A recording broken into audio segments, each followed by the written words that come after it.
What's up everyone and welcome back to HateWatchers. Today we're kicking off our episode reviews for the second season of The Wheel of Time, playing catch up with episodes 1 through 4, with the episodes entitled A Taste of Solitude, Strangers and Friends, What Might Be, and Daughter of the Night respectively.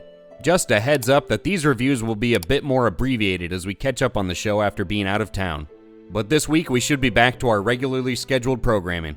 Without further ado, let's get right into the breakdown. Spoilers ahead. We kick off Season 2 with the fake Dark One Ishamael showing a little girl that incel minotaurs aren't really so bad once you get to know them. Moraine, cut off from the source, actually has to work for a living now, and she's turned to LSD to cope. Now ignoring Lan, Moraine gets a visit from Yankee Doodle. At the White Tower, Professor Priya Patel is trying to turn Egwene and Wisdom and all the other Aes Sedai in training into walking, talking Brita filters. Wisdom is frustrated because she can't do it, and Professor Texapor asks if she's tried pressing the reset button. Try again. I did try again. Then she decides she'd rather drink a warm, bubbly glass of shit than follow instruction. We jump over to Perrin, who's looking lean and mean since giving up his vegan diet. Despite getting viciously murdered with a cursed dagger last season, the Ogier Loyal is looking alive and well without explanation, as are some of the guards that were also murdered. When searching for the mysterious murderous merchant from Season 1 Padon Fane, they meet Captain Crack Sparrow, aka Elias. Moving back to Moraine, Yankee Doodle is trying to sell her a pet rock, but she gets tricked into buying just the instruction manual and paying him to fuck off. But she immediately finds out the instruction manual is not too fun without the rock. Egg visits Professor Patel for advice on how to better touch her inner magic, but the professor immediately advises her to try group sex. When we are used to one partner, it can be very difficult to open ourselves up to two. Chipmunk Supreme finds Wisdom alone and attacks her with systemic racism, before telling Wisdom that she wants to train her to be the most strongest of women's ever. We then get introduced to recast Matt, who's in Chipmunk Supreme's bedroom in tears, like all who enter that room. Matt, locked in this room, is working on a Shawshank Redemption situation. Lan wonders why Moraine isn't here for dinner, when a dinner guest says it's because of Moraine's IBS flare-up. She fills up those buckets. But actually, Moraine is out for a ride where she gets attacked by a Nazgul Voldemort Dementor. Lan tries to save her, but they both end up wounded before being saved by two other Aes Sedai, and the episode comes to an end. Moving to episode 2, we catch up with a blood-covered Rand as he fantasizes about removing Egwene from his life permanently, before waking up with his current squeeze. He hits the town, catches an edible frisbee, and goes to his job at a mental hospital for Egwene's exes.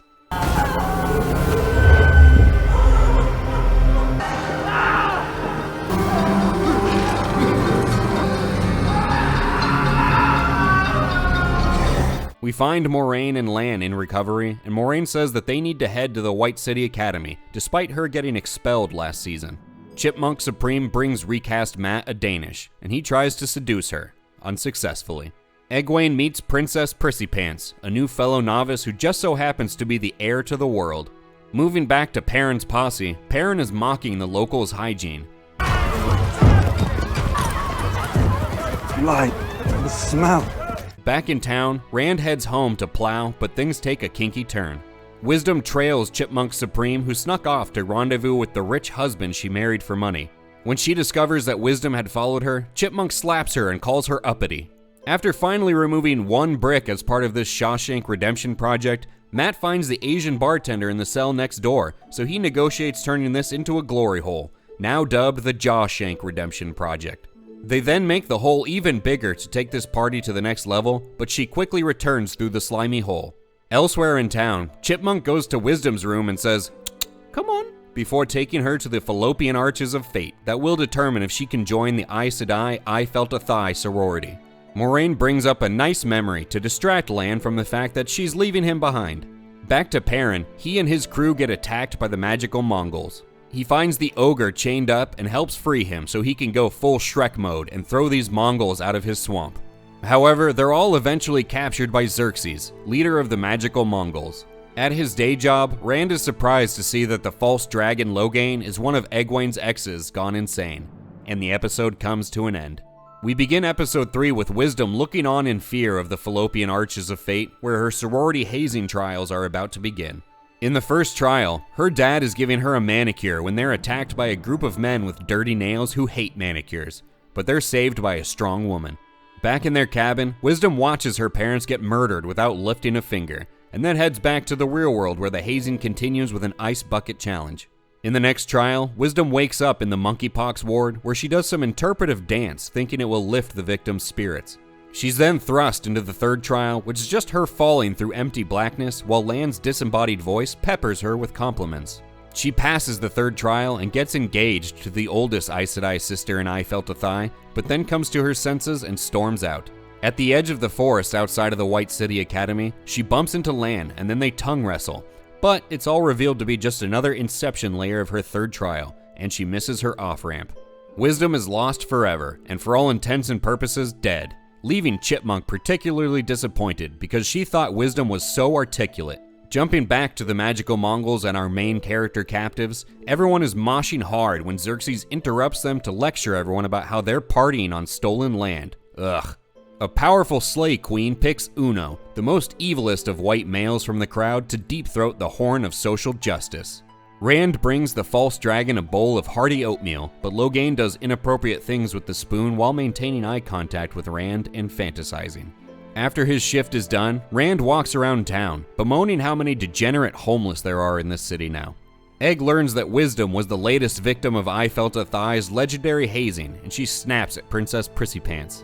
Elsewhere in the tower, Chipmunk frees her boy toy Mat before heading to Mordor to destroy the One Ring for a second time, unaware that Gollum is right behind her. Rand and his high-class whore Celine get dressed up to make fun of a little person. Then he pays another visit to Logain to talk about touching the taint. You've been suppressing it a long time. I have. The urge to touch it. How do I stop it? You can't. Mat is thrilled to be free until he sees Egwene. His mood immediately sours and he leaves, returning to his glory hole. Elsewhere, Ishamael touches Perrin's leg and says he must be hot with those pants on. Show me, Perrin. I want to meet the monster. Eventually, Captain Crack Sparrow swings into his carriage and frees Perrin, with help from his wolf brother friends.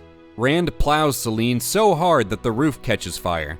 Wisdom, still trapped in her own little fantasy, finds herself in a peaceful village where she's made Lan a stay-at-home husband. But then her daughter murders Perrin. Some incel minotaurs show up to disrupt this happy, empowered fantasy, but the strong woman summons all her power and cancels them. Wisdom gets a second only chance to leave and returns to the real world, where no one is excited to see her. And the episode comes to an end. We start off following Ishamael as he works his way through Lizzo's fat folds. Deep in her crevices, he summons Bloody Mary in a scene that's a complete ripoff of the Diablo 4 trailer. Blood. Blood is the key. Daughter of hatred. Blood feeds blood. Blood calls blood. Wisdom, now a full-fledged sorority sister with her own room, can no longer be seen with a lowly pledge like Egwene.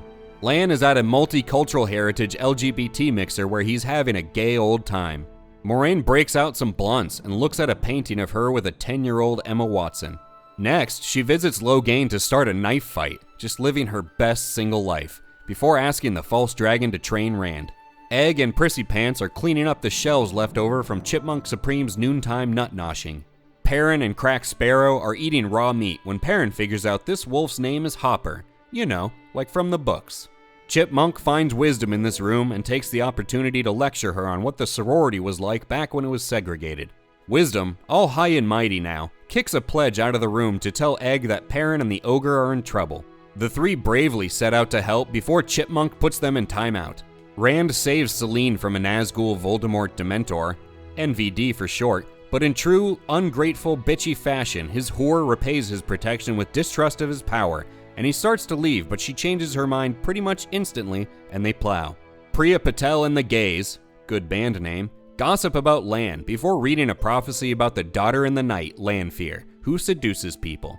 Rand is unwittingly with Lanfear at this very moment, and she's trying a new maneuver in the sack. What's happening?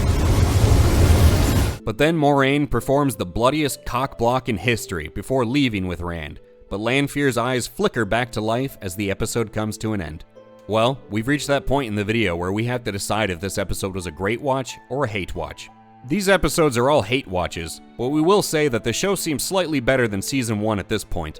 Now, that may just be simply due to the fact that the women are superior to filthy toxic men messaging has been toned down, and it would have been difficult to match how hard that message was pushed in Season 1. That message still persists, and it still violates the tone of the books, but there's at least less of it than there was in the first season. So that's a positive, if you can consider less of a negative a true positive. Another small positive is that they've added at least one more color to the magical weave going on, so it's one step closer to the colorful spells present in the books. Now on to the negative, tainted side of things. These episodes are so damn long and slow. I mean, it was such a slog to get through these 4 episodes. And so many of the voluminous amount of storylines the show is covering are totally devoid of importance or intrigue. You can just tell that with these storylines, there will end up being one scene or line of value at some point during the season, but we have to spend all these precious minutes sitting through these worthless scenes until then. They are not sticking to the lore anyway, so they might as well condense it all to 30 to 40 minute episodes.